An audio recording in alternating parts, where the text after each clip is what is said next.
राधे राधे मित्रों। आज मैं मैं भगवान को कैसे देखता हूँ या क्या सोचता हूँ, अ, उसे बताना चाहूँगा। और इसमें मेरा आपकी कोई श्रद्धा या कोई विश्वास पे कोई क्वेश्चन मार्क नहीं है। जस्ट मेरा ओपिनियन कि मैं भगवान को क्या सोचता हूँ। तो देखिए, भगवान एक वो व्यक्ति है जो आपके साथ 24 घंटे 365 दिन आपके साथ रह रहा है।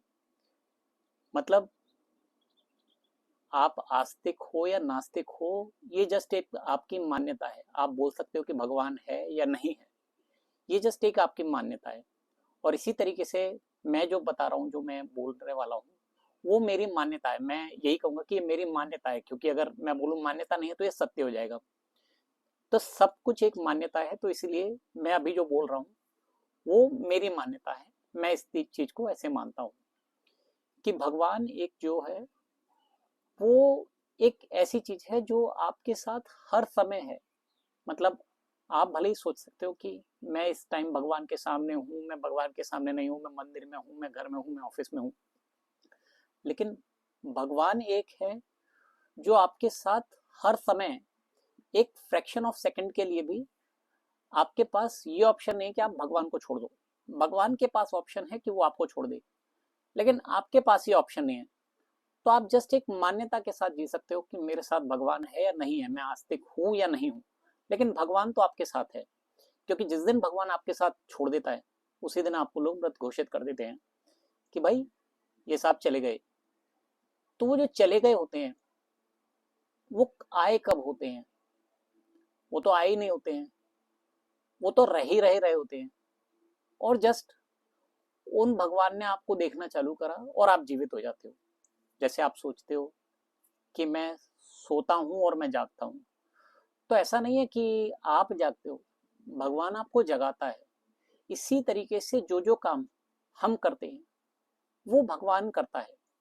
अब देखिए, इसमें एक दुविधा वाली बात क्या होती है कि जब तक हम जीते हैं तब तक हम उस व्यक्ति को देखते हैं, हम उस शरीर को देखते हैं, और हम बोलते हैं उस व्यक्ति को देख के, उसके रंग के हिसाब से उसे गोरा काला बोलते हैं, उसकी मोटाई पतलाई के हिसाब से उसे मोटा पतला बोलते हैं, उसकी ऊंचाई और अगर लंबा नहीं है तो उसको नाटा और लंबू बोलते हैं।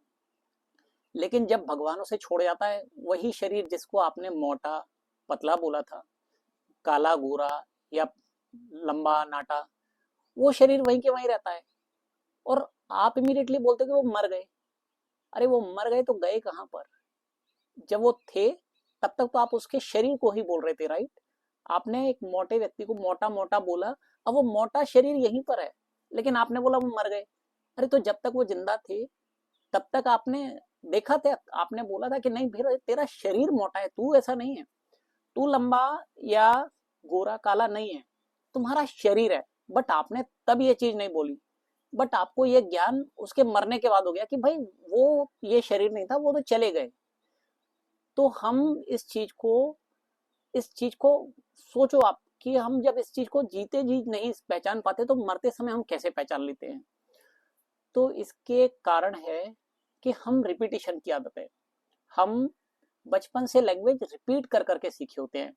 माँ बाप ने बोला होता है कि देखो ये उठा, तो आप उस चीज को जान पाते हो, आप उसे रिपीट करते हो। आपने देखा होगा कई बच्चे होते हैं, वो टू द पॉइंट एग्जैक्ट शब्द रिपीट करते हैं। जैसे आ, ये बच्चे का नाम, जैसे एक्स वाई जी बच्चे का, कि ये बच्चा अच्छा है या ये बच्चा शैतान है। तो बच्चा छोटा होता है तो वो उस बच्चा इसी शब्द को रिपीट करता है कि वो और अपना ही नाम ले रहा होता है कि इसने ये ऐसी मिस्टेक करी, इसने ये अच्छा काम किया। तो जो हमने लैंग्वेज सीखी है वो जस्ट एक रिपीटिशन सीखी है। और जो हमें लैंग्वेज मिली है, एक समय पे लोगों को आध्यात्मिक ज्ञान था और उनने आध्यात्मिक ज्ञान के हिसाब से बोली डिसाइड करी, वचन डिसाइड करी। और हमने क्योंकि उस लैंग्वेज को रीट्रेट कर करके सीखा और हमने आध्यात्मिक ज्ञान वहीं छोड़ दिया। इसी कारण से जब एक व्यक्ति हमारे सामने रहता है तब तक हम उसके शरीर की एक्टिविटी, उसके शरीर के ही करने को, और हम उसी शरीर को पॉइंट करते हैं। लेकिन जब वो मर जाता है तो हम इमीडिएटली कहते हैं कि वो तो चले गए, ये शरीर रह गया है। तो ये एक पैराडॉक्स है, आप इस चीज को समझिए। ऐसे ही आजकल एक चीज है कि हर आदमी बोलता है अरे मेरा वजन बहुत बढ़ गया है, मेरा वजन बहुत बढ़ गया है। तो आप जब ये कहते हो कि मेरा वजन बढ़ गया, मुझे अपना वजन कम करना है, तब आप इस चीज को सोचते हो कि भाई मैं तो इस शरीर से अलग हूँ, इस शरीर का वजन बढ़ गया है। तब आप लैंग्वेज करेक्ट करके नहीं बोलते हो कि मेरे शरीर का वजन बढ़ गया है, लेकिन आप उसी टाइम पे ये बोलते हो कि मेरा मन बोल रहा है कि मुझे चाय पीनी है, मेरा मन बोल रहा है मौसम बहुत अच्छा है, मुझे पकौड़े खाने हैं। तब आपका आध्यात्मिक ज्ञान, आप सोचिए कि एक जगह रहता है, एक जगह नहीं रहता। आप ये कहते हो कि मेरा मन कह रहा है, तो आपको ये पता है कि मैं मन से अलग हूं क्योंकि मेरा मन है। लेकिन जब वजन बढ़ गया तो मेरा वजन बढ़ गया, तब आप ये क्यों नहीं बोले कि मेरे शरीर का वजन बढ़ गया, मैं तो वैसे का वैसे ही हूँ। तो हम बोलने को आध्यात्म से नहीं लिंक करते, और जो हम करते हैं उसमें भगवान ढूंढते रहते हैं। और जो आध्यात्म जिसके थ्रू करना चाहिए, जिससे भगवान अटैच है, हम उसको नहीं समझते। तो भगवान एक ऐसी चीज है जिसको आप किसी भी विधि विधान से नहीं पा सकते, आप कोई भी मंत्र से नहीं पा सकते। क्यों? क्योंकि अगर आप ये सोचिए कि आपने कोई एक स्टेप बना ली कि हम ये 3-4 स्टेप करेंगे और उसके बाद हमें भगवान मिल जाएंगे, तो भगवान उस स्टेप के अधीन हो गए कि हर कोई जो इन 4 स्टेप को फॉलो करेगा। जैसे आपने बोला कि भाई सुबह नहाना धोना है, तो आपने नहाए धोए, आप नहाए धो के पूजा नहीं करो क्योंकि वो स्टेप है कि नहाने धोने से ही पूजा होती है। अब आपका सेकंड स्टेप कि आप एक मंत्र पढ़ोगे, आपने मंत्र पढ़ा, आपको लगा कि अब भगवान आ गए। बट आप ये सोचिए कि अगर भगवान नहाए धोए के ने के हिसाब से आ जाते, तो फिर भगवान तो बंधन में हो गए कि भाई नवा धुआ आदमी होना चाहिए। फिर आपने बोला कि हम ये मंत्र पढ़ेंगे, ये पूजा करेंगे, तो फिर भगवान आधीन हो गए कि अगर ये मंत्र पढ़ा तो मुझे आना पड़ेगा। तो भगवान कंप्लीटली स्वतंत्र हैं, भगवान आपके किसी भी करने के पार हैं, और आप उन्हें किसी भी बंधन में नहीं बांध सकते। तो आप चाहे जो भी पूजा करो, जो भी ये करो, इसमें भगवान नहीं बनता है, भगवान कंप्लीटली फ्री है। इसीलिए आप देखोगे कि आदमी की इच्छा हमेशा फ्री होने की होती है। वो एक्चुअली फ्री इसलिए नहीं होना चाहता कि वो उसकी आध्यात्मिक चॉइस है कि हम फ्रीडम पालें। तो आपको फ्री कैसे हो सकते हो? आप कुछ भी करके फ्री नहीं हो सकते हो। देखिए, बचपन से आपको आज तक कुछ करना ही सिखाया है, केवल आपको एक ही चीज नहीं सिखाई है, वो है फ्रीडम। और ये हर आत्मा ढूंढ रही है। देखिए, ये शरीर भी एक बंधन है। आप आत्मा को समझेंगे ना, तो आपको लगेगा कि उसको सजा दी गई है। एक्चुअल में हर इंसान को सजा दी गई होती है, तब जाके उसे शरीर मिलता है। वो फ्रीडम खत्म कर दी गई होती है। आप एक शरीर में आते हो तो फ्रीडम खत्म होती है, फिर उसके बाद आप माइंड मिलता है। तो आप जैसे आप देखो, बच्चा पैदा होता है तो शुरू में उसका माइंड डेवलप नहीं होता है, माइंड डेवलप थोड़ी देर बाद होता है। तो माइंड उसके ऊपर एक लेवल सजा है। तो भगवान, और उसके ऊपर सजा मिली तो शरीर, मतलब भगवान के बाद आत्मा, क्योंकि वो परमात्मा है इसलिए भगवान है। फिर उसके बाद आत्मा, आत्मा शरीर में आई तो उसको सजा मिली। ठीक है, अब सजा मिली तो उसके बाद माइंड बन गया, तो उसका एक लेवल और कम हो गया। तो आप कुछ भी करके इस माइंड से आप भगवान को प्राप्त नहीं कर सकते हो, क्योंकि भगवान हर बंधन, हर तरीके की रस्म रिवाज, इन सब चीजों से मुक्त है। तो आप देखिए कि आपकी इच्छाएं हमेशा मुक्ति के लिए होती है। आप जो सोचते हो कि मैं पुण्य कर रहा हूं, क्योंकि आपको ये लगता है कि मैंने बहुत पाप किया है, उसका कंपनसेट करने के लिए मुझे पुण्य करना है, इसीलिए आप पुण्य करते हो। लेकिन आप क्या चाहते हो? अपने पापों से मुक्ति चाहते हो। ऐसे ही आप पैसे की भाग दौड़ करते हो। आप क्यों पैसा ज्यादा कमाना चाहते हो? क्योंकि आपके अंदर जो गरीबी है, आप उससे मुक्ति पाना चाहते हो। देखिए, हम पढ़ाई करते हैं, तो जो हम ग्रेड 1 में पढ़ते हैं, जब हम बहुत अच्छे से पढ़ लेते हैं ना, तो हमें उस ग्रेड 1 से मुक्त कर दिया जाता है कि अब तुम ग्रेड 2 में चले जाओ। ठीक है, लेकिन अगर आप ग्रेड 1 अच्छे से नहीं पढ़ोगे ना, तो आपको उससे मुक्त नहीं करेंगे, आपको फिर से ग्रेड 1 पढ़ना पड़ेगा। ग्रेड 5 पढ़ोगे, जैसे ग्रेड 5 अच्छे से करोगे तो आप ग्रेड 5 से मुक्त हो जाओगे। और अगर आप देखोगे कि ये पढ़ाई भी उस मुक्ति का ही कारण है। ऐसे ही हम पूजा करते हैं, तो आप देखो कि भाई हम अगला जन्म ना हो, या हम इस जन्म के पाप से मुक्त हो जाए। आप हर चीज, हर चीज, जैसे आप लोग देखोगे कि बहुत लोग कहते हैं अरे हमें सुबह सुबह उठ के एक्सरसाइज करना, वो जो अपनी हेल्थ बना के रखना चाहते हैं, वो शरीर की हेल्थ नहीं रखना चाहते, वो अपनी बीमारियों से मुक्त रहना चाहती है। तो अपने अस्वस्थ, अपने रोग से मुक्त होने के लिए आप एक्सरसाइज करते हो।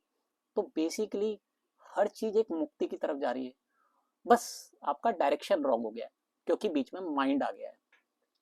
माइंड आपको कुछ करने के लिए बोलता है और आप करने लगते हो और आप सोचते हो आप मुक्त हो जाओगे। बट एक्सरसाइज करने वाले इतने सारे लोग होते हैं, लेकिन क्या वो रोगी नहीं पड़ते? वो रोगी पड़ते हैं। तो एक्सरसाइज बीमारी से मुक्ति का सॉल्यूशन नहीं है, ठीक है। इसी तरीके से पैसा गरीबी से बचने का सॉल्यूशन नहीं है। देखो, आप देखोगे बहुत बड़े बड़े अमीर अमीर लोग हैं, आप उनसे पूछो, क्या मुकेश अंबानी या जो बहुत अमीर लोग होंगे, आप उनसे पूछोगे कि क्या उनके जीवन में कष्ट नहीं है? पैसे का कष्ट नहीं है, लेकिन उनके जीवन में कष्ट है, क्योंकि मुक्ति उन्हें भी नहीं मिली है। और हर इंसान मुक्ति चाहता है। तो आपको यह समझना है कि आप जिंदगी में कुछ भी करके भगवान नहीं पा सकते। कुछ भी करके भगवान को पाने का केवल एक ही तरीका है कि आप कुछ भी नहीं करना सीख लो। तो आप देखोगे, आप क्या सोचते हो कि जो कुछ नहीं करता वो आलसी होता है। वो, क्योंकि ये गलत फहमी है कि जो कुछ नहीं करता वो आलसी होता है। बट आप इस चीज को जैसे ही समझ जाओगे कि आपको जिंदगी भर बचपन से लेकर कुछ ना कुछ करना सिखाया है, और अगर आप कुछ भी नहीं करोगे तो आलसी ही रहोगे। लेकिन कुछ भी नहीं करना सीखना एक अपने आप में प्रोसेस है, और उसको अध्यात्म कहते हैं। कि हमें कैसे कुछ भी नहीं करना है। तो क्या हम बैठ जाएं बिल्कुल बस ऐसे जैसे साधु सन्यासी बैठे रहते हैं, क्या वो अध्यात्म है? नहीं।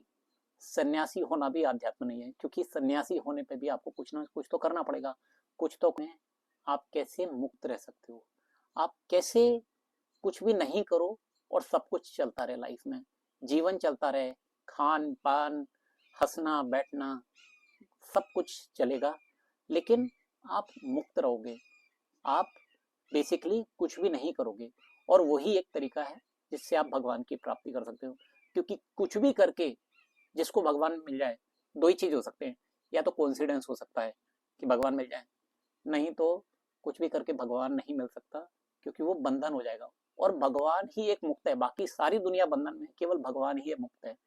इसीलिए हमें जो सीखना है वो है कैसे कुछ भी नहीं करके जिंदा रहा जाए, कैसे कुछ भी नहीं करके स्वस्थ रहा जाए, कैसे कुछ भी नहीं करके धनाढ्य हुआ जाए, कैसे कुछ भी नहीं करके ग्रोथ ली जाए। और इसके अलावा आप जो भी करोगे वो एक बंधन है, वो एक इल्यूजन है, वो एक फॉल्स सिस्टम है। आप इसमें फंस रहे हो। आप देखोगे कि लोगों को अपने पुराने कर्म की सजा बाद में मिलती है, पहले उनके करंट आप जो कर्म कर रहे हो उनकी उन्हीं में आप बंध रहे हो। तो बेसिकली एक लूप लूप लूप में आप फंसे जा रहे हो। जिस दिन आप कुछ भी नहीं करना सीखोगे, उस दिन आप उसको अनवाइंड करके अपने को फ्री कर पाओगे। हम जो भी बंधन बोलते हैं वो अपने कर्मों के बंधन से ही बनते हैं, और उसी से ही मुक्त होना चाहते हैं। और यही आध्यात्म की उपलब्धि है, आध्यात्म का पर्पज है, आप ये बोल सकते हो। तो जिंदगी में अगर आपको कुछ सीखना है तो कुछ भी नहीं कैसे करें ये सीखो। सीखते तो आप बचपन से रहे हो, और आगे भी जिंदगी भर करते रहोगे, और कुछ ना कुछ सीखते रहोगे। लेकिन जो सीखना है कि कैसे कुछ भी नहीं किया जाए, वही आध्यात्म है, वही भगवान की प्राप्ति का मार्ग है। राधे राधे।